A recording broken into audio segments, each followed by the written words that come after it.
all, it's early bird tayo today kasi we've been in the summer house and early kami dahil si Ina mayroong performance sa Isbia kung saan magda-dance siya and kailangan kasi nila ng maaga doon dahil magpa-practice pa sila ng mga from 9:45 to 11 bago mag-start yung actual.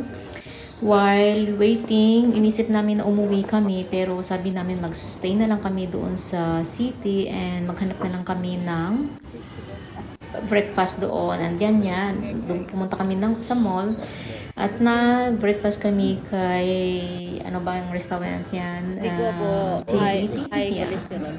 Not really restaurant. Pero brunch yung kinuha namin while waiting kami kay Ina. And kasi pupunta din kami dun from 11:45 until 2 o'clock yata ang show. And ngayon nga, naghanap ako ng flower kasi namatay nga yung asawa ng aking friend. And hindi kami nakapunta sa burol niya dahil nasa summer house kami. At the same time, hindi ako okay. Hindi okay yung pakiramdam ko. Hindi okay ang health natin. So, Sunday ito nangyari. Itong dito ako sa sa store. So, naghanap ako ng flower para maibigay sa kanya kasi bibisitahin namin siya after show ni Ina. And naghanap ako ng bouquet. And naghanap ako ng sobre na lang and nilagyan ko ng fast para a simple help for hair na lang. And so nahirapan akong magpili ng bulaklak pero sabi ko it's over naman na kahapon na nalibing yung asawa niya, so yung flower ko is for her na lang talaga. And while yung mister ko and yung anak ko at girlfriend niya nag-aantay sa akin habang bumibili ako ng bulaklak. And yan, finally nakapili na tayo. So pumunta na kami dito sa Musik Husit Isbia para mapanood nga yung show ni Ina. And ang ganda ng show, iba-ibang mga groups, marami sila kasi. Yes, super ganda. Good morning guys, time check is 11, magti-12 na and nandito ako ngayon sa doktor sa clinic kasi nga I've been sick leave from last week until today.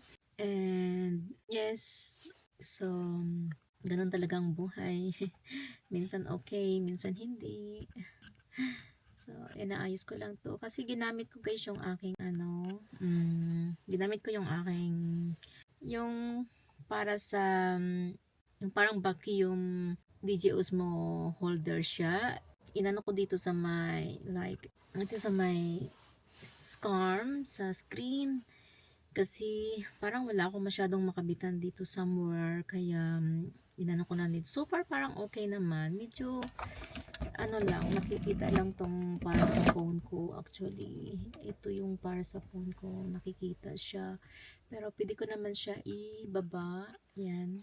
So, I think okay naman. Yeah.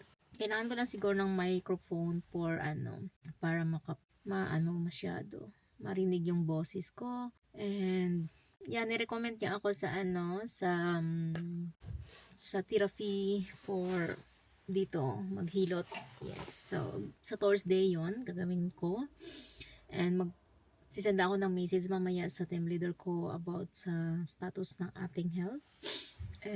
I think whole week ako ngayon na na lang sick leave until first tayo and then mag-start na lang ako next week. So ayun, and we'll see. Yeah. And so yan guys, and later mga 1:20 12 na. So, in 1 hour and 30 minutes, susunduin ko si Ina. Nasa school siya. Yeah, see you.